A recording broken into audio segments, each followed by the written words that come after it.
S two beauty and kitchen টিপসে সবাইকে স্বাগত। আজ আমি আপনাদের দেখাবো পাকা আমের আমসত্ত্ব। এই পাকা আমের আমসত্ত্ব আপনারা একদিনের ভিতরে কি করে বানাবেন চলুন তাহলে দেখে নেওয়া যাক। একদিনের মধ্যেই কোনো রোদ্দুরে না দিয়ে, ফ্যানের নিচে না দিয়েই আপনারা কিভাবে বানাবেন এই পাকা আমের আমসত্ত্ব চলুন দেখে নেওয়া যাক এই আমসত্ত্ব রেসিপিটা। চিনি ছাড়াই একেবারে মাত্র একটা উপকরণে আপনারা কিভাবে এই পাকা আমের আমসত্ত্ব বানাবেন। রোদ্দুরে না দিয়ে, ফ্যানের নিচে না দিয়ে পাকা আমের আমসত্ত্ব করব। আমি খোসাগুলো ছাড়িয়ে নেব।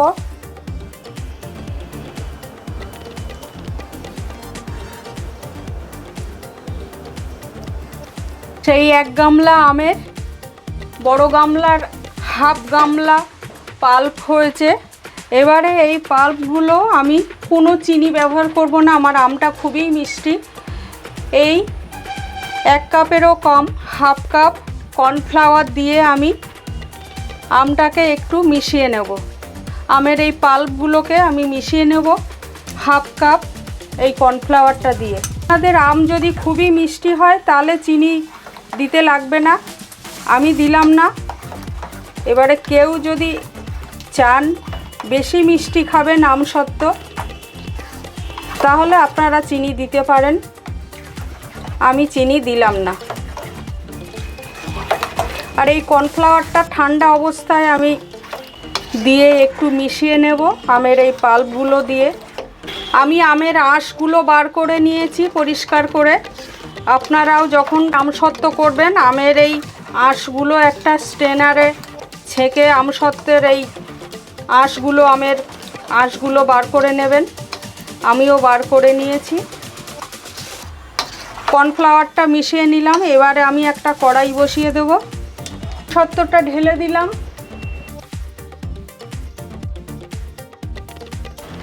এই না রোদ্দুরে দেওয়া, না ফ্যানের নিচে দেওয়া এই পাকা আমের আমসত্ত্বটা আপনাদের যদি ভালো লাগে একটা লাইক কমেন্ট করবেন, আমার চ্যানেলটা সাবস্ক্রাইব করবেন যারা নতুন আছেন। এই প্রসেসটা আপনারা দেখে নিন। এভাবে পাকা আম দিয়ে বাড়িতে এভাবেই বানাবেন আমসত্ত্ব।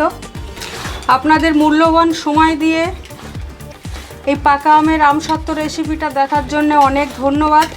দেখুন জল একেবারেই শুকিয়ে এসছে, এরকম ঘন একটা থিকনেস এসে গেছে। এবারে আমি নামিয়ে নেব। আমসত্ত্বের জন্য একেবারে পারফেক্ট পাল্প আমার রেডি হয়ে গেছে। আপনারা সবাই সুস্থ থাকবেন, ভালো থাকবেন। দেখুন একেবারে থকথকে জেলির মতো করেছি এই পাল্পগুলোকে গরম করে। এবারে আমি দুটো থালা নিয়েছি। এই দুটো থালাতে আমি একটু সর্ষের তেল মাখিয়ে নেব। ব্রাশ দিয়ে নয়, আমি হাত দিয়েই একেবারে থালাতে লাগিয়ে নিচ্ছি তেলটা। আপনারা ঠিক এই প্রসেসে আমসত্ত্ব বানাবেন, রোদ্দুরে দিতে হবে না।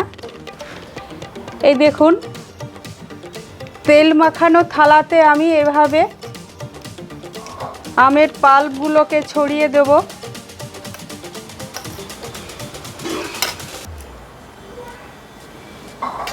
একটা চামচ দিয়ে যখন কড়াই থেকে তুলবেন এভাবে দুটো থালায় পরিমাপ করে দেবেন এবং এইভাবে সমান করে দেবেন।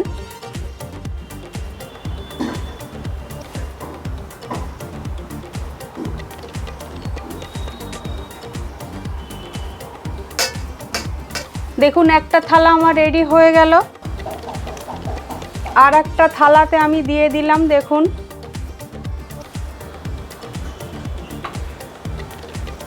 এই থালাটাও সমান করে এইভাবে চামচ দিয়ে সমান করে এইভাবে দিয়ে দিতে হবে।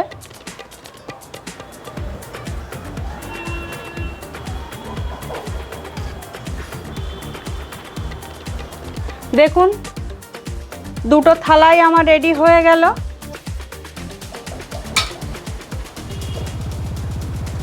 এই দুটো থালা রেডি হয়ে গেল। আপনাদের দেখাবো কেমন আমসত্ত্বটা হয়েছে।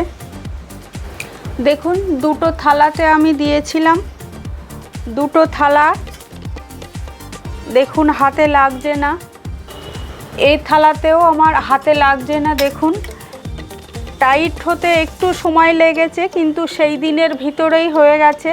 দেখুন আমসত্ত্বগুলো আমি কেটে দেখাচ্ছি আপনাদের। মোটামুটি শক্ত হয়েছে। দেখুন ভালোভাবে ফুটিয়ে নেবেন আপনারা, আর কর্নফ্লাওয়ারটা অবশ্যই দেবেন, দিয়ে একটু টাইম দিতে হবে। আমার বিকাল পর্যন্ত লেগেছে এই শক্ত হতে। আমি দুপুরবেলা দিয়েছিলাম আমসত্ত্বটা থালায় দিয়েছিলাম দুপুরবেলা, বিকালবেলা এরকম টাইট হয়েছে।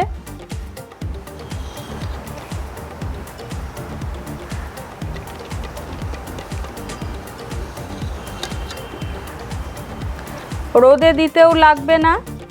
আপনারা যদি ভালোভাবে কর্নফ্লাওয়ার দিয়ে কড়াইয়ে ভালোভাবে আমসত্ত্বটা ফুটিয়ে নেন,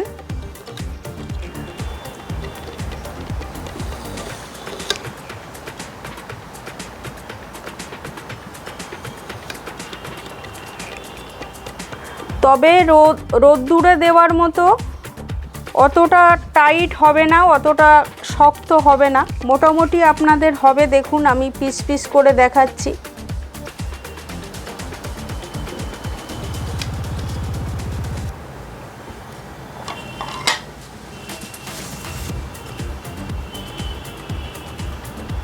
এই দেখুন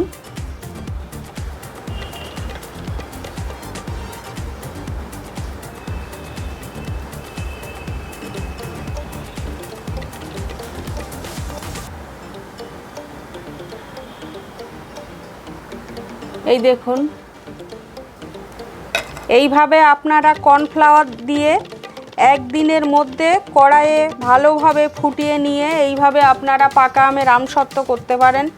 আমি সব তুলছি এইভাবেই। এই দেখুন দুটো থালা থেকেই তুলে নিয়েছি, পরিষ্কার করে কেটে আর পিস পিস করে আমসত্ত্ব দুটো প্লেটে তুলে নিয়েছি। দেখুন প্রত্যেকটা আমসত্ত্ব এইভাবে পিস পিস করে নিয়েছি। এইভাবে আপনারা একদিনের মধ্যেই পাকা আমের আমসত্ত্ব করতে পারেন।